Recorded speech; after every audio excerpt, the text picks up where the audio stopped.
Hello guys, പുതിയൊരു വീഡിയോയിലേക്ക് എല്ലാവർക്കും സ്വാഗതം. അങ്ങനെ കാലിക്കറ്റ് ഇന്റർനാഷണൽ എയർപോർട്ടിൽ നിന്നും കുറച്ച് ദിവസത്തിന് ഞാൻ മാറി നിന്നിട്ട് ഡൽഹി എയർപോർട്ടിലേക്ക് ഡ്യൂട്ടി ചെയ്യാൻ വേണ്ടിയിട്ട് പോകും. മാറി നിൽക്കാൻ ഉദ്ദേശിച്ചത് ഡെപ്യൂട്ടേഷൻ വേണ്ടിയിട്ടാണ് ഞാൻ ഇന്ന് പോകുന്നത്. ഡെപ്യൂട്ടേഷൻ എന്ന് പറഞ്ഞു കഴിഞ്ഞാൽ ഒരു സ്റ്റേഷനിൽ സ്റ്റാഫ് ഇല്ലാണ്ടാവുമ്പോൾ സ്റ്റാഫ് ഉള്ള സ്റ്റേഷനിൽ നിന്ന് ഒരു സ്റ്റാഫിനെ അങ്ങോട്ട് ഇടും. അതാണ് ഡെപ്യൂട്ടേഷൻ എന്ന് പറയുന്നത്. എന്തായാലും കുറെ നേരമൊക്കെ ഇരുന്ന് ഫ്ലൈറ്റിലൊക്കെ കയറി ഫ്ലൈറ്റിൽ ഇരുന്നപ്പോൾ ഞാൻ വെറും ഒരു കോഫിയോ അതുപോലെ തന്നെ നട്ട്സ് മാത്രമേ പറഞ്ഞിട്ടുള്ളൂ. കാരണം എനിക്ക് അപ്പം ഒന്നും കഴിക്കാൻ തോന്നി. ആദ്യം കാലിക്കറ്റ് ടു ബാംഗ്ലൂർ, പിന്നെ ബാംഗ്ലൂർ ടു ഡൽഹി. അങ്ങനെയാണ് എൻ്റെ ഇന്നത്തെ ദിവസത്തെ ഫ്ലൈറ്റ് വരുന്നത്. അതുകൊണ്ടാണ് ഞാൻ സോ ഹാപ്പിയാണ്. ബിക്കോസ് എനിക്ക് കുറച്ച് നേരം ബാംഗ്ലൂരിൽ സ്പെൻഡ് ചെയ്യാം. അതൊക്കെ പറഞ്ഞപ്പോൾ തന്നെ ഞാൻ ബാംഗ്ലൂരിൽ ലാൻഡായി മക്കളെ.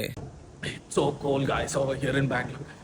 നല്ല തണുപ്പ്. നാട്ടിലേക്ക് കാരണം കമ്പാരിറ്റീവ്ലി നല്ല തണുപ്പുണ്ട് ഇവിടെ. ഇറക്കുന്നുണ്ട് ഞാൻ.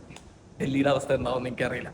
ഞാൻ ഡ്യൂട്ടി കഴിഞ്ഞ് അങ്ങനെ പോകുന്നതുകൊണ്ടാണ് യൂണിഫോം ഇട്ടിട്ട് ബാംഗ്ലൂർ വരെ വന്നത്. പിന്നെ ബാംഗ്ലൂർ എത്തിയതിനു ശേഷം എനിക്ക് കുറച്ച് ടൈം ഉണ്ടായിരുന്നു. അതുകൊണ്ട് ഞാൻ ആദ്യം തന്നെ ചെയ്തത് എന്താണെന്ന് വെച്ച് കഴിഞ്ഞാൽ ഡ്രസ്സ് മാറ്റി. അങ്ങനെ ഏറ്റവും കൂടുതൽ കുറച്ച് കാലങ്ങളായിട്ട് ഞാൻ മിസ് ചെയ്തിരുന്ന ഒരാളാണ് ഈ നടന്നു വന്നുകൊണ്ടിരിക്കുന്നത്. എൻ്റെ ബാംഗ്ലൂരിലെ റൂംമേറ്റ് തന്നെ, one of the best friend Dilshad. അങ്ങനെ ഓനെ തൂക്കി, പിന്നെ നമ്മുടെ സജിത്തേട്ടനെ തൂക്കി, അങ്ങനെ ഓരോരുത്തരെ കണ്ട് അന്നത്തെ ദിവസം അങ്ങനെ തീർന്നിട്ട് പിന്നെ ഞാൻ നേരെ കൗണ്ടേഴ്സിലേക്ക് വിട്ടു. കുറച്ച് നേരം പുറത്തൊക്കെ സ്പെൻഡ് ചെയ്തിരുന്നു കേട്ടോ. പിന്നെ ഇവരെല്ലാവരും പിന്നെ ഏതായാലും ബാംഗ്ലൂർ എയർപോർട്ട് വരെ വന്നു കഴിഞ്ഞാൽ നമുക്ക് ലോഞ്ചും കൂടെ കിട്ടണമല്ലോ. ഇപ്രാവശ്യം ഞാനല്ലേ ലോഞ്ച് എടുത്തത്, എനിക്ക് കമ്പനി തന്നെ ലോഞ്ച് പ്രൊവൈഡ് ചെയ്യുന്നു. അതുകൊണ്ട് തന്നെ ഞാൻ ലോഞ്ചിൽ കുറച്ച് നേരം ഇരുന്നു. പിന്നെ കുറച്ച് കഴിഞ്ഞപ്പോൾ നല്ല വിശപ്പ്. അപ്പോൾ പിന്നെ ഫുഡ് കഴിക്കാൻ വേണ്ടിയിട്ട് നല്ല ചോറും ചിക്കൻ കറിയും മീൻ കറിയും ഉണ്ടായിരുന്നു. അത് നിങ്ങളോട് പറയുകയാണെന്നുണ്ടെങ്കിൽ കമ്പാരിറ്റീവ്ലി എനിക്ക് അന്ന് തോന്നിയിട്ടുള്ള ഒരു കാര്യമാണ് ഈ മീൻ കറിയാണ് ചിക്കൻ കറിനെക്കാട്ടിൽ ഏറ്റവും അടിപൊളിയായിട്ട് അന്ന് എനിക്ക് ടേസ്റ്റ് ആയിട്ട് തോന്നിട്ടോ. കാരണം എന്തുകൊണ്ടാണെന്ന് അറിയില്ല, പക്ഷേ ചിക്കൻ കറിനെ വെച്ച് നോക്കുമ്പോൾ മീൻ കറിയായിരുന്നു അന്ന് എനിക്ക് ഇഷ്ടമായ ഒരു സംഭവം. അങ്ങനെ മനസ്സ് നിറയുന്ന വരെ ഞാൻ വയറ് നിറച്ച് ഫുഡ് കഴിച്ച്. അതുകൊണ്ട് നിങ്ങൾ ഇങ്ങനെ കുമ്പ കണ്ടല്ലോ, നാട്ടിൽ വന്നതിന് ശേഷം കിട്ടിയ ഒരു സാധനമാണ് ഈ കുമ്പ. ആ ടൈം ആയപ്പോഴേക്ക് തന്നെ എനിക്ക് ഏകദേശം നല്ല ഉറക്കം ഒന്ന് തുടങ്ങിയിട്ടുണ്ടായിരുന്നു. അതുകൊണ്ട് തന്നെ ഞാൻ നല്ലൊരു സ്ട്രോങ് അമേരിക്കാനോ എടുത്തിട്ട് കുടിച്ചു. ഭയങ്കര കയ്പായി. അങ്ങനെ അതൊക്കെ കഴിഞ്ഞപ്പോൾ തന്നെ ഒരു 3:30 ആയപ്പോഴേക്ക് ബോർഡിംഗ് ഗേറ്റിലേക്ക് പോയി. കാരണം ബോർഡിംഗ് തുടങ്ങാൻ ടൈം ആയിട്ടുണ്ടായിരുന്നു. പിന്നെ ഞാൻ എന്നത്തെയും പോലെ തന്നെ ഏറ്റവും ലാസ്റ്റ് കയറാൻ വേണ്ടിയിട്ട് നിന്ന്. അതുകൊണ്ട് തന്നെ ഏറ്റവും ലാസ്റ്റ് കയറി മുന്നത്തെ സീറ്റ് തന്നെ എനിക്ക് കിട്ടിയിട്ടുണ്ട്. എനിക്ക് ആദ്യം പ്ലാൻ ഉണ്ടായിരുന്നു ഫ്ലൈറ്റ് കയറി ഉടനെ തന്നെ ഉറങ്ങണമെന്ന്. ഞാൻ നല്ല രീതിക്ക് ഉറങ്ങി. അതിന്റെ നടുക്കുന്നതാണ് ക്രൂ വന്നിട്ട് പറയുന്നത്, നിങ്ങളെ ഫുഡ് വന്നിട്ടുണ്ട് സാറേ കഴിക്കുന്നു പറഞ്ഞാണ്. അങ്ങനെ ഫുഡും കഴിച്ചാണ് ഞാൻ നല്ലൊരു ഉറക്കം അങ്ങോട്ട് ഉറങ്ങി. പിന്നെ ഡൽഹിയിൽ ലാൻഡ് ആയപ്പോഴാണ് എനിക്ക് ബോധം. ഇവിടെ എത്തിയപ്പോഴല്ലേ മക്കളെ മനസ്സിലായത് ബാംഗ്ലൂരിലെ തണുപ്പും നാട്ടിലെ തണുപ്പൊന്നും ഒന്നുമല്ല. ഇവിടെ കിടുകാമണി വരെ വിറച്ചു പോകുന്ന തണുപ്പാണ്. ഏതായാലും ഞാൻ ബാഗ് എടുക്കാൻ നേരെ വിട്ടു. അവിടുന്ന് ട്രോളി കളക്ട് ചെയ്തിട്ട് പുറത്തിറങ്ങി. എയർപോർട്ടിന്റെ ഉള്ളിൽ നിന്ന് കുടിമ അഡ്ജസ്റ്റ് ചെയ്യുന്നു, പക്ഷെ പുറത്തിറങ്ങിയപ്പോൾ ജാക്കറ്റ് മസ്റ്റായി.